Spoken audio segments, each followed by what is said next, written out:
생명의 이롭고 평화로운 세상을 만드는 평생TV RR평양입니다. 안녕하십니까.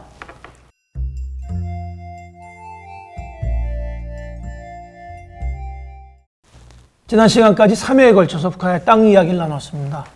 세 번째 시간에 이야기했던 북한 농촌사회의 모습은, 협동화 이후의 모습은 주로 이제 80년대까지의 농촌사회의 모습을 우리가 이야기를 했던 것 같고요. 우리가 잘 알고 있지만 90년대에 엄청난 북한 경제 어려움을 겪었던 시기가 있었죠. 고난의 행군 시기를 거쳤는데요. 그래서 오늘은 경제난 이후에 북한 북녘사회, 농촌사회 농민과 시장화의 모습을 좀 잠깐 이야기를 하고 마무리를 지으려고 합니다.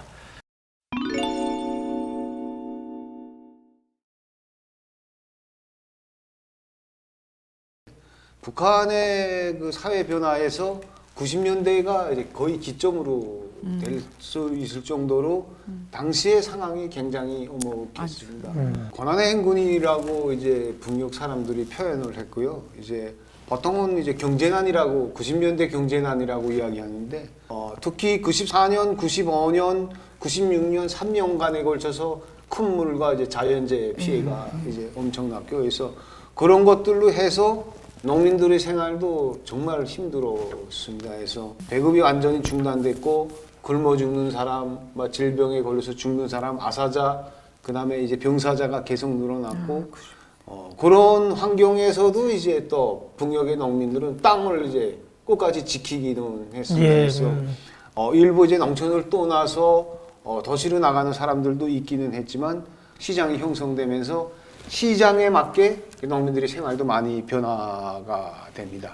분조 관리제랑 포전 담당제도 가장 궁금한데요. 그거에 대한 설명도 좀 부탁드리겠습니다. 예. 북쪽 농촌의 이제 하나의 이제 경영 관리 방식인데요. 그러니까 초기에는 이제 개인 농이었다가 협동화가 돼서 농장, 그러니까 협동 농장을 중심으로 진행되다가 협동 농장이 합쳐지면서 이전의 농장이 작업반이 됩니다. 네. 그래서 초기에는 작업반 책임 관리제가 됐습니다. 그래서 작업반이 모든 경제 활동, 그러니까 농사를 짓고서 쌀을 생산해서 분배를 해서 이것을 수매를 시키고 돈을 가져다 농민들에게 나눠지는 거를 작업반 단위로 다 진행했어요. 그게 분조라고 하는 겁니까? 아닙니다. 그러니까 작업반 단위로 하다가 작업반 밑에 5개, 6개의 분조가 있거든요.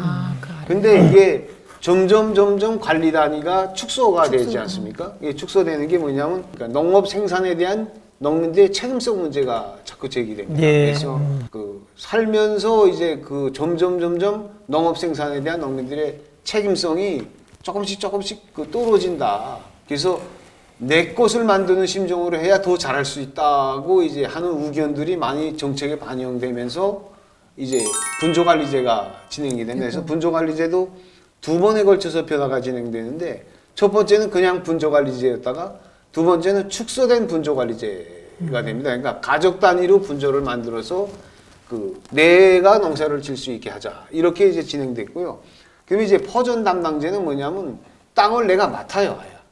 뭐 1000평이나 2000평 맡아가지고 여기서 농사를 지으면 농사를 짓는데 필요한 비용을 내가 다 이제 부담을 해요. 그래서 30%는 국가에다 바치고 70%를 가지고 식량, 정곡, 비료, 전기 이런 것들을 다 해결을 해야 되는 거예요. 그래서 3대 7의 원칙에서 하면 농사가 잘 되면 30%만 국가에 바치고 70%는 이제 내가 가질 수 있으니까 상당한 정도로 이제 괜찮은 방식이죠. 근데 뭐 농사가 안 되거나 뭐 이제 흉년이 들면 엄청나게 이건 이제 사실 더 빚을 지게 되는 이런 것에서 포전 담당제는 쉽게 말하면 전체적으로 다 진행되는 게 아니고 할 수 있는 능력을 가진 사람만 하고 있어요. 그러니까 이제 협동이라는 게 말 자체로 진짜 협동은 이게 서로 도와주는 거 아닙니까?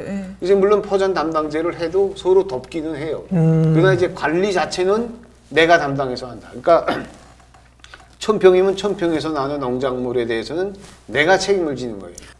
흉년이 됐어요. 흉년이. 근데 아까 7대 3이라고 했잖아요. 그걸 내면 되는 건데 빚을 진다는 의미는 이 할당량이 있는 건가요? 뭐 100만 원이면 100만 원 내야 되는 할당량.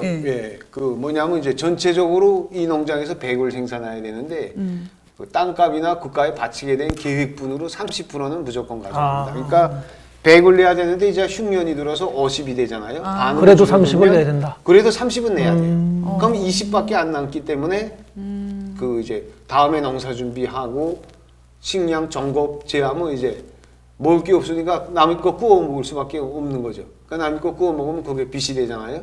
그럼 이제 그런 것들이 다음에 또 이제 자연재해로 농사가 또 50밖에 안 됐어. 그래도 누적이 국가는 되면 30은 가져가요. 근데 나머지 또 20 가지고 살아남아야 되기 때문에 그래서 또 이제 농민들이 너도 나도 손뜻하지 못하고 있는 거고. 근데 이제 그런 상태에서도 조금 이제 뭐 비료라든지 농약이라든지 이런 것들이 좀 충분해서 제대로 되기만 하면 사실은 적지 않은 양이죠. 예, 많이 가져갈 수 있는 그 제도이기는 합니다.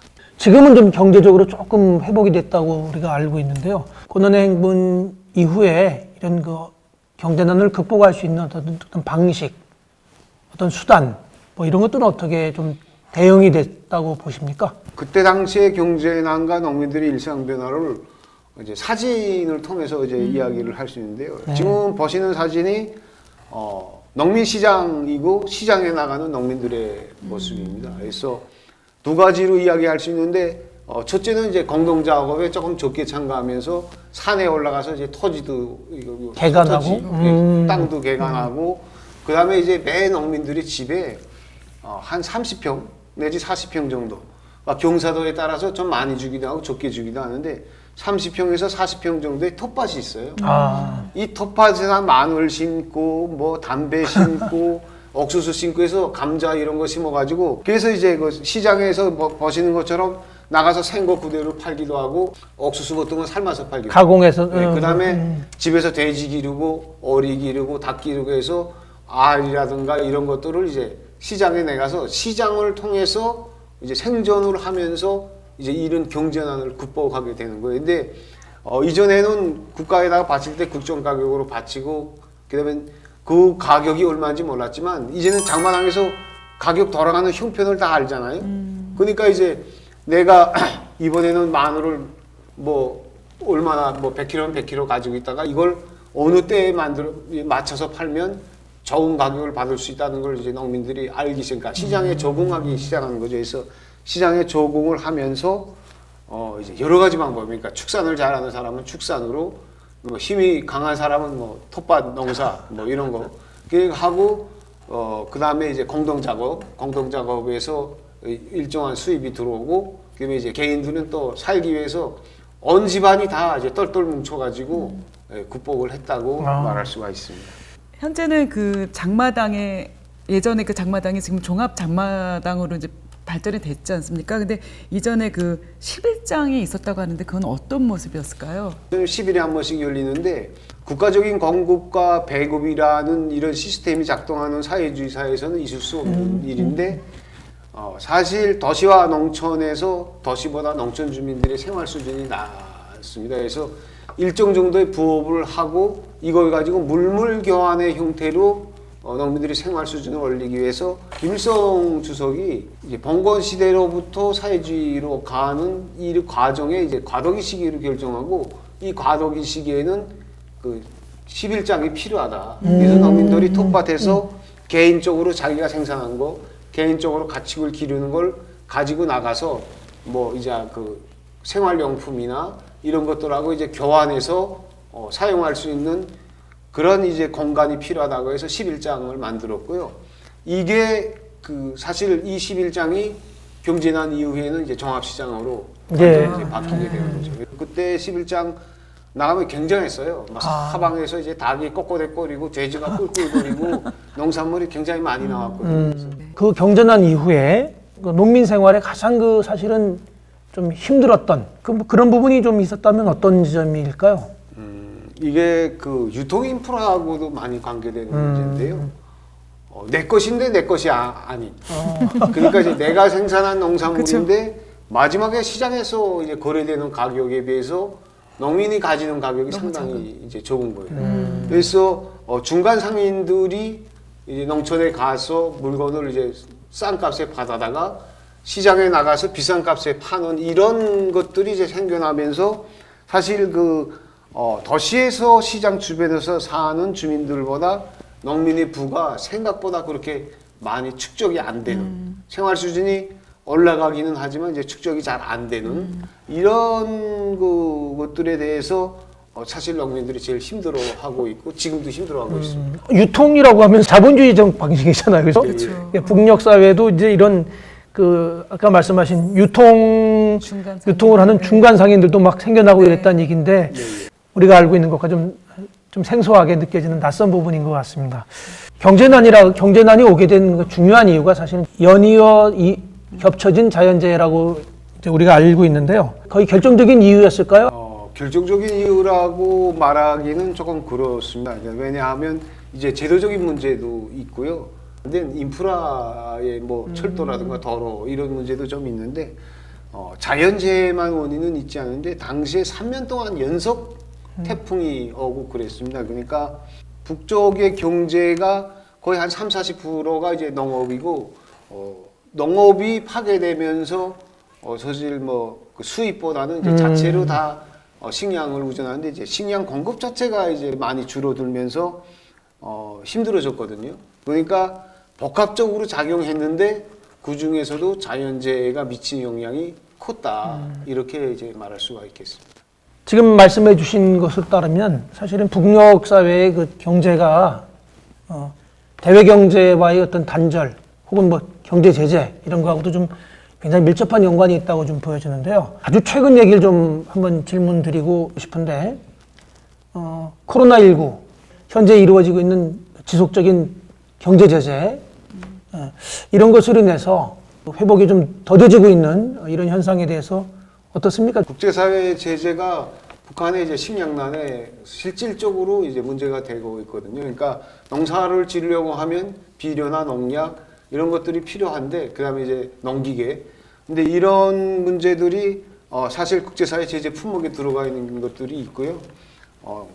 실질적으로 자체의 힘으로 이 모든 것이 이루어지기는 이제 힘들고 이것들이 국제사회와 또는 이제 남북이 서로 교류하고 협력하고 하는 과정에 해결이 돼야 되는데 이런 이제 제재로 인해서 이것들이 이제 잘 안 진행되는데 이제 문제가 있고요.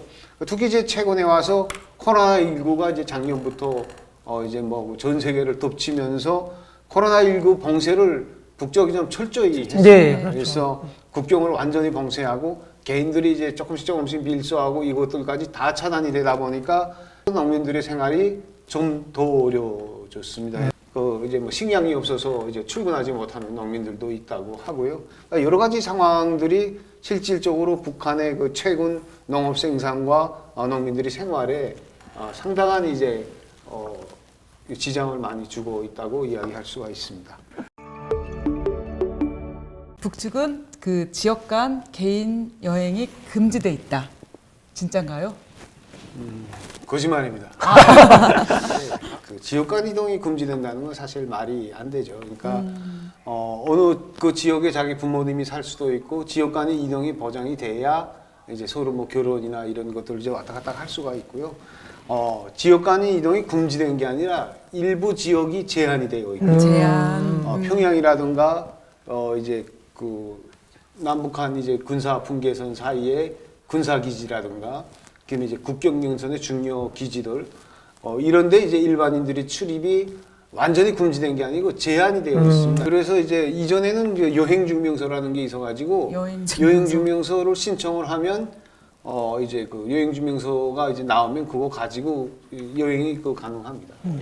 이번 시간까지 4차례에 걸쳐서 북녘 땅을 중심으로 해서 우리가 북녘 사회를 이야기한 기본적인 그런 내용들을 좀 알아봤습니다. 자, 다음 시간부터는 좀 주제를 좀 가볍게 정말 좀 일상과 관련 있는 좀 소소한 이야기를 통해서 한 걸음 더 북녘 사회 일상생활을 좀 접해보는 그런 내용을 가지고 여러분들을 만나 뵙기로 하죠. 오늘도 좋은 말씀 해주신 두 분 감사드리고요. 다음 시간에 또 만나 뵙겠습니다. 감사합니다. 감사합니다.